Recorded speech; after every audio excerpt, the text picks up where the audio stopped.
নতুন একটা ওড়না দিয়ে কামিজ কাটিং করলাম। ওড়নাটা বেশ বড়। তো এখন দেখতে হবে বডির মেজারমেন্ট অনুযায়ী সবকিছু ঠিকঠাক মতো আমরা কাটিং করতে পারবো কিনা।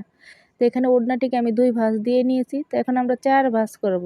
কামিজ যখন কাটিং করব, তো গুরুত্বপূর্ণ একটা বিষয় আপনাদের সাথে আলোচনা করি। আমরা যখন কামিজের জন্য ভাঁজ দিব, তো এই মাপটা আমাদেরকে নিয়ে নিতে হবে ঘেরের মাপ।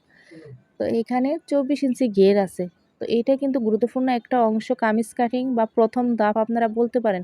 পুরাতন জামার ঘেরের মাপ বা বডি অনুযায়ী ঘেরের মাপ আমাদেরকে নিয়ে কিন্তু 4 ভাঁজ দিতে হবে যেকোনো কামিজ কাটিং করার ক্ষেত্রে। তো এভাবে আমিও 4 ভাঁজ করে নিয়েছি। একসাথে কামিজের সামনের পার্ট পিছনের পার্ট আমরা বের করব। তো এখানে আপনাদেরকে দেখাই আমি কিন্তু 13 ইঞ্চি পর্যন্ত ভাঁজ দিয়েছি। এছাড়া 9 ইঞ্চি হাতা কাটিংয়ের জন্য চওড়া রেখেছি।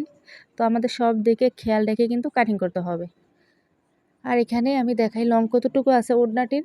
তো এখানে কিন্তু 43 থেকে 44 ইঞ্চি লং আছে ওড়নাটি। পুরাতন জামা থেকে আমরা বডির মাপ বের করব। তো এখানে কিন্তু বডির মাপ আছে 19 ইঞ্চি, তার মানে 38 ইঞ্চি বডি আছে। এছাড়া আমাদেরকে কোমরের এখানেও মেপে নিতে হবে। তো কোমরের এখানে 18 ইঞ্চি, তো 36 ইঞ্চি কোমর। আর হিপের এখানেও আমাদেরকে মেপে নিতে হবে। তো এখানে 20 ইঞ্চি আছে, তার মানে 40 ইঞ্চি আমাদের হিপের মাপ। তো এই মাপগুলো অনেক গুরুত্বপূর্ণ একটা কামিজ কাটিং করার ক্ষেত্রে। তো সবচেয়ে গুরুত্বপূর্ণ বিষয়টাই হয়েছে প্রথমে আমরা ঘেরের মাপ অনুযায়ী কাপড়টিকে ভাঁজ করব। তারপরে যদি সঠিক নিয়মে ভাঁজ দিতে না জানো, তাহলে কাটিংও কিন্তু সঠিক হবে না।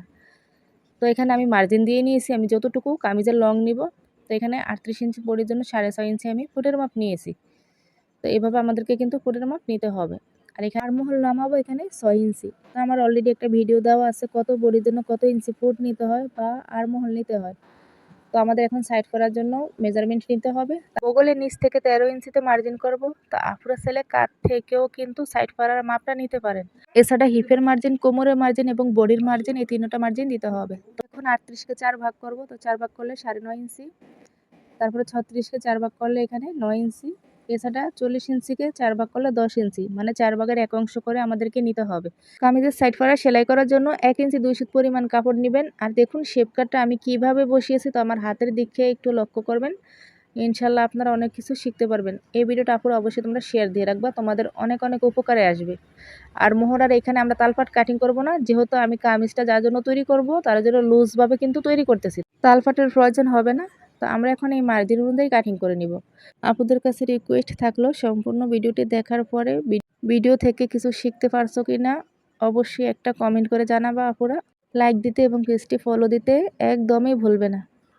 আর এই চিহ্নগুলো অনেক অনেক গুরুত্বপূর্ণ। এই চিহ্নগুলো থাকলে আমরা খুব সহজ নেমে সেলাই করতে পারবো। এছাড়া বডির বা কোমর হিপের এখানে কম বেশি হওয়ার সুযোগ থাকবে না। তো এখানে মোহরার অংশটা মেপে দেখতে হবে। তো এখানে কিন্তু 8 ইঞ্চি আসে। আপনারা সবসময় এভাবে মেপে নিবা যখন হাতা কাটিং করবা। তো এখানে অলরেডি 4টি পার্ট আমি করে নিয়েছি। হাতাটির কাঁধ বরাবর কিন্তু একটা জয়েন হবে, যেহেতু সাইড থেকে কাপড় বের হয়েছে। তো আপুরা চাইলে গজ কাপড় দিয়েও কিন্তু এভাবে কাটিং করতে পারো। তা আমরা গজ কাপড় দিয়ে কাটিং করলে কাঁধ বরাবর একটা জয়েন পড়ে। তো সেম ওড়নাটিও আমি এভাবে কিন্তু কাটিং করেছি।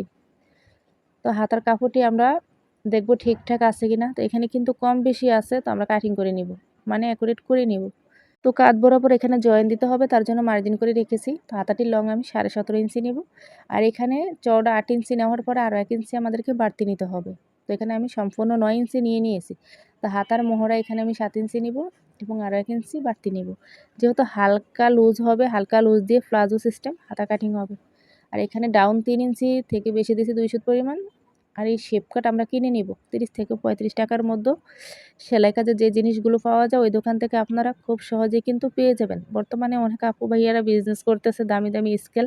তো আমি মনে করি এগুলোর কোনো প্রয়োজন হবে না। আমি মনে করি সেলাই কাজের প্রতি আমাদের আগ্রহ, ইচ্ছা, অভিজ্ঞতা থাকলে এসব কোনো কিছুরই প্রয়োজন হবে না। দামি দামি স্কেল, সেলাই কাজের বই আমরা ভিডিও দেখেই কিন্তু কাজ করতে পারবো বা কাজ শিখতে পারবো। নিজেদের পোশাকগুলো নিজেরা কাটিং করে সেলাই করতে পারবো।